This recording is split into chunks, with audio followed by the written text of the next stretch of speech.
He didn't throw anything. He didn't raise his voice. He just sat there, completely still, while she cried. And later that night, she told her best friend that he made her feel more alone than if she'd been living by herself. His name was Andre. Decent guy, genuinely tried, and he had absolutely no idea what he kept doing wrong. That story isn't rare. That story is happening in thousands of relationships right now. And the men in those relationships aren't bad people. They're just operating without information they were never given. This is brutal relationship, where we skip the sugarcoating and get into the stuff that actually moves the needle. Now, let's get into it. Most guys have been taught directly or indirectly that conflict is something to be resolved through logic. You present your case, she presents hers. The most reasonable argument wins, and you both move on. Clean, simple, and almost completely useless when it comes to how relationships actually work. The reason that approach keeps failing isn't because women are illogical. It's because the arguments you keep having aren't primarily about logic. They're about something else entirely. And until you understand what that something else is, you're going to keep showing up to the wrong conversation with the wrong tools. That's exactly what we're digging into today. Not surface tactics, the real mechanics. Chris and his girlfriend Leah have been together for about 18 months. One Saturday afternoon, he spends a few hours playing video games with his friends online. Normal weekend thing. He comes downstairs, she's quiet. Not obviously upset, just a little distant. He asks if something's wrong, she says no. He takes that at face value and grabs something to eat. By Sunday evening, there's a full conversation happening about how Chris never prioritizes the relationship. From his perspective, this came out of nowhere. From hers, it didn't come from nowhere at all. Here's the part that most people completely overlook. By the time a woman brings something to the surface in a relationship, it's usually been sitting underneath for a while. What finally gets said out loud is rarely the actual origin point. It's the moment where the weight of everything unsaid finally crossed a threshold. Psychologists who study emotional processing talk about something called accumulated relational stress, the way that small moments of disconnection, unmet needs, and unaddressed feelings stack up over time, silently until one ordinary incident becomes the thing that releases all of it. Leah wasn't upset about Saturday afternoon. Saturday afternoon was just the moment the pressure found an exit. So, when the argument feels way bigger than the thing that triggered it, when the reaction seems out of proportion to the event, that's your indicator. Something older is in the room, something that's been building, and your job in that moment isn't to defend the event. It's to find out what the event represents. Not, why are you being dramatic about this? But something closer to, you seem like something's really bothering you, and I actually want to understand it. Not as a line, as a genuine question from someone who's paying attention. Here's your practical shift for this section. When the intensity doesn't match the incident, zoom out. Don't argue the facts of what just happened. Ask what's been building. The real conversation is almost always more straightforward than the surface argument. But you can't get to it until you're willing to look past the trigger. This next piece is one of the most misunderstood dynamics in relationship conflict, and it's worth slowing down for. When things get heated, a lot of men go silent, not storming out, not yelling, just shutting down. Short answers, flat expression, physically still, but emotionally somewhere else entirely. And from the inside, it can feel like the responsible move, like you're stopping yourself from saying something you'll regret, or just trying to wait out the intensity. From her side of that exchange, it doesn't read that way at all. Research from relationship scientists who've tracked couples over many years consistently identifies emotional withdrawal, stonewalling, they call it, as one of the clearest early signals of a relationship in serious trouble. Not conflict itself, not even frequent conflict, the withdrawal from conflict. Because what withdrawal communicates, regardless of the intention behind it, is that she and what she's feeling aren't worth your engagement. And here's the physiological reality underneath this. Men's cardiovascular systems tend to spike faster under emotional confrontation and take longer to settle back down than women's. So, the retreat inward isn't always a choice in the conscious sense. It's the nervous system hitting a ceiling and looking for relief. The body is doing what bodies do under threat. The problem is that the Woman across from you has no access to that internal process. All she can see is that you disappeared. So, what tends to happen? She pushes harder, gets louder, more urgent, more emotional. Not because she's spiraling, but because she's trying to get through to someone who's gone behind glass. The argument escalates not from her irrationality, but from her desperation to reconnect with a person who's stopped showing up. Sit with that for a second. A lot of what looks like a woman going off in an argument is actually her responding to the experience of being emotionally abandoned in real time. The real solution isn't forcing yourself to stay engaged when you're already past your limit. That usually backfires. What works is catching it earlier and naming what's happening before you fully disappear. Something like, "I'm starting to shut down, and I don't want to do that. Can we pause for 20 minutes and come back to this?" Then actually come back. Set the reminder on your phone if you have to. That follow-through is the whole thing. Without it, the pause just becomes another version of shutting down. Your action from this section. Practice catching the shutdown before it completes. Name it out loud. Propose the pause with a time attached to it. Then keep the commitment. That single habit will change more arguments than almost anything else on this list. A lot of men have picked up somewhere that validation is important. And they're right. But a significant number of them are running a version of validation that has the shape of the real thing without any of the substance. It sounds like this. Miguel's partner, Reina, comes home frustrated from a situation with her sister. Miguel listens for about 90 seconds, says, "Yeah, that sounds annoying," and immediately pivots to, "Have you just tried telling her how you feel directly?" He thinks he's done the work. He acknowledged her feelings, now he's helping her fix the problem. Efficient. Reina doesn't feel helped. She feels like she got processed. Genuine validation requires staying in the discomfort of someone else's emotional experience for longer than feels comfortable, especially if you're wired to fix things. Because the moment you jump to the solution, you've communicated, without meaning to, that the feeling itself is a problem to be resolved rather than an experience that deserves to be witnessed. There's a real neurological reason this matters beyond just making someone feel good. When a person genuinely feels heard, not performed at, but actually heard, their stress response begins to regulate. The parts of the brain responsible for clear thinking and problem solving come back online. Emotional safety and cognitive function are not separate things.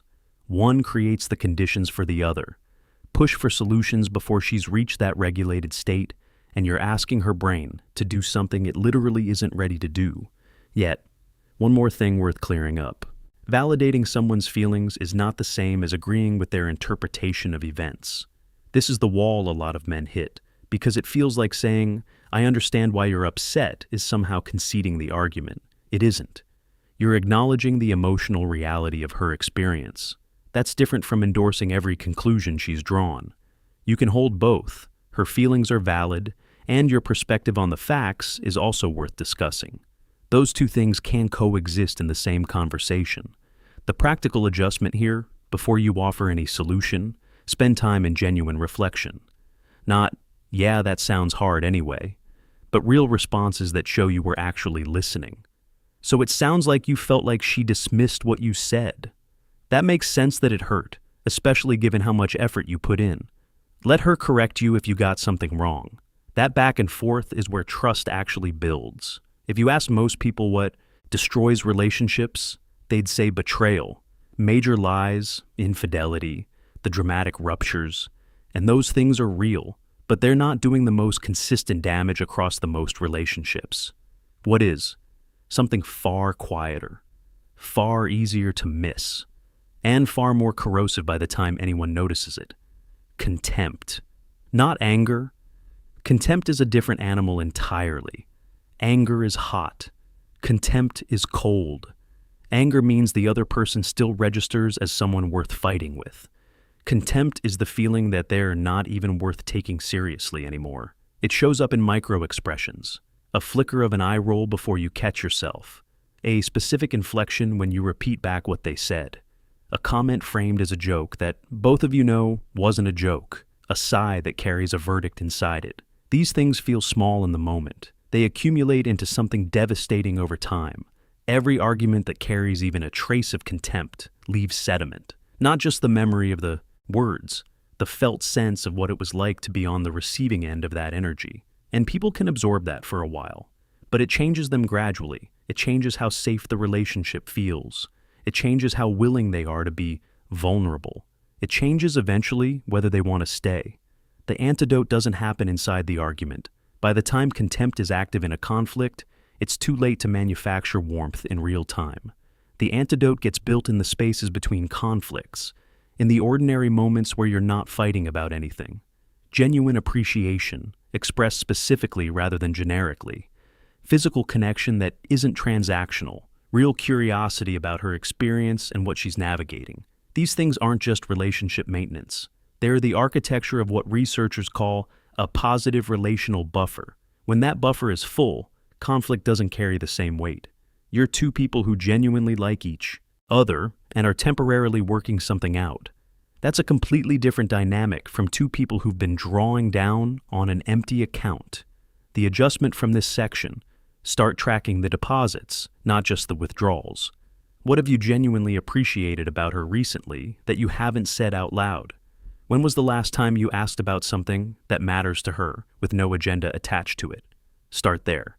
This last section is going to land differently than the others, so stay with it. There are moments in relationships where what presents as conflict is actually, beneath the surface, a check. Not a manipulative test, not a power move. Just a woman trying to gauge whether the man she's with has enough internal groundedness to stay steady when the emotional weather changes. Here's what that looks like in real life. Brendan has a standing Saturday morning routine. Early run, gym, personal reset. His partner Simone knows about it, one particular. Saturday she wakes up feeling low, disconnected, wanting closeness. She brings it up with real emotion. She wants him to stay. Two responses that both create problems. Brendan immediately cancels his plans, resents it quietly, and the dynamic shifts in a way neither of them can quite name.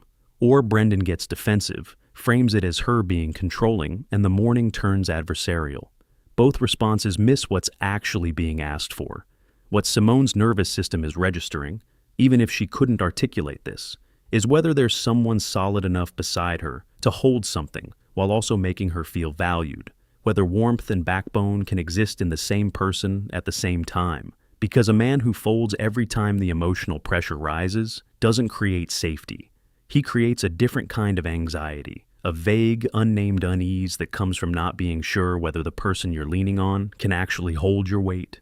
Security in a relationship isn't built only through softness. It's also built through consistency, through knowing that your partner has an actual sense of self that doesn't dissolve when things get uncomfortable. The version that works sounds something like, I can hear that you're feeling disconnected, and that matters to me. I'm going to keep this morning. That routine is important for how I show up the rest of the week, but I want us to plan something for this afternoon, just the two of us. Warm, specific, clear. Not negotiating against himself, but not dismissing what she brought either. Notice what that accomplishes. She feels seen. He doesn't abandon what he needs. Nobody ends up resentful. And the relationship gains a small but real piece of evidence that both people's needs can coexist without a fight to determine whose matters more. Absorb this carefully. There's a version of accommodation that communicates care but actually communicates instability. And there's a version of holding steady that looks selfish but actually communicates something she can rely on. Your ability to walk that line with warmth intact is one of the most underrated things you can develop. If everything we've covered today could be distilled into one underlying truth, it's this. The fights that keep repeating in relationships, the ones that cycle through different surface topics but always arrive at the same emotional place, are almost never actually about the topics. They're about unmet needs that haven't found a better way to communicate themselves yet. And those needs, when you follow them all the way to their root, are almost always some version of the same two or three things. Do I matter to you? Do you actually see me? Am I safe with you? The argument is just the broken delivery mechanism for those questions. When you start to recognize that in yourself, when you can catch yourself mid-conflict and ask, what do I actually need right now? Underneath the frustration, everything changes. And when you extend that same frame to the woman you're with, genuinely asking, What is she actually reaching for under all of this? The whole texture of your conflicts shifts. You stop defending yourself against the words and start responding to what's underneath them. You stop trying to win and start trying to understand. And at some point, the fights stop being fights at all. Not because you've gotten better at arguing, but because you've gotten better at connecting. And connection was always the only destination that actually mattered. That's the real work. It's harder than learning a script, and it's worth every bit of the effort. Take something from today and use it. Not tomorrow, this week.